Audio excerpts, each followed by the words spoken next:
Assalamualaikum warahmatullahi wabarakatuh.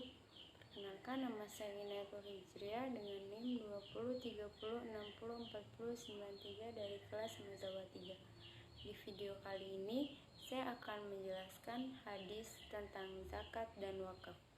Hadis yang pertama yaitu berbunyi, Auzubillahiminasyaitonirrajim. Bismillahirrahmanirrahim.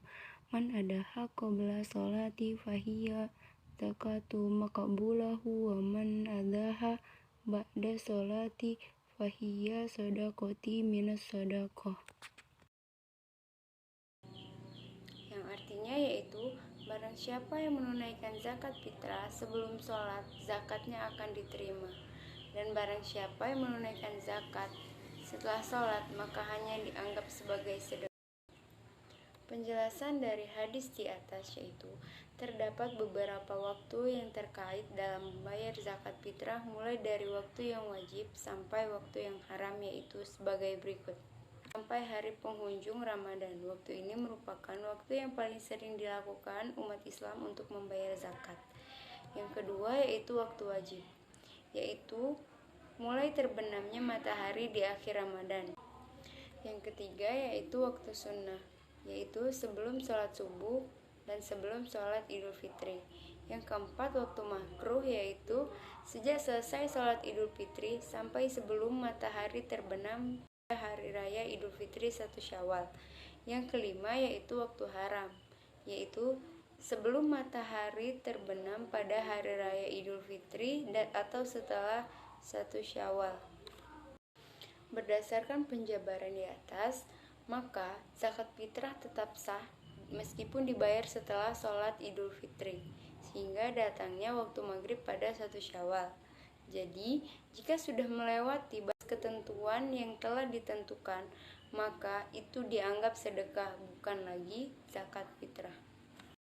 Hadis yang kedua berbunyi, wa an Abi Musa Asy'ari wa Mu'adz radhiyallahu anhum anna Nabi sallallahu alaihi wasallam qala la ta'khudha fi shadaqati illa min hadhil asnafil arba'ati sahiri wal hintati wa zabbiyabi wat tamri. Dari Abu Musa al-Asy'ari dan Mu'adz radhiyallahu anhu bahwa Rasulullah SAW bersabda kepada keduanya, jangan mengambil zakat kecuali dari 4 jenis ini. Yang pertama sya'ir, yang kedua gandum, yang ketiga anggur kering, dan yang keempat yaitu kurma. Riwayat Tabrani dan Hakim. Dari hadis di atas yaitu sesungguhnya Rasulullah SAW telah mewajibkan zakat fitrah pada bulan Ramadan atas orang-orang sebesar 1 sa kurma atau 1 sa gandum, wajib atas merdeka, hamba sahaya, laki-laki, perempuan, dan kaum muslimin.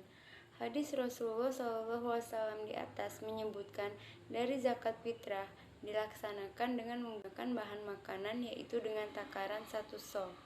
Selanjutnya yaitu hadis yang ketiga, yaitu tentang wakaf yang berbunyi, idza matal insanun qata'a amalahu illa min salasatin min shadaqatin jariyatin wa ilmi yuntafa'u bihi wa walidi sholihi yad'u lahu.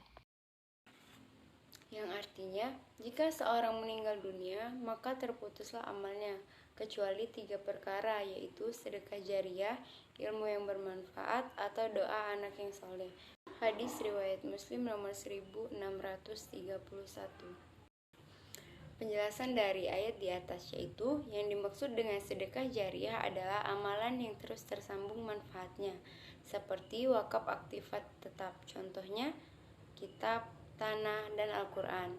Inilah alasannya mengapa Ibnu Hajar al-Asqalani memasukkan hadis ini dalam bahasan wakaf, karena para ulama menafsirkan sedekah jariyah dengan wakaf.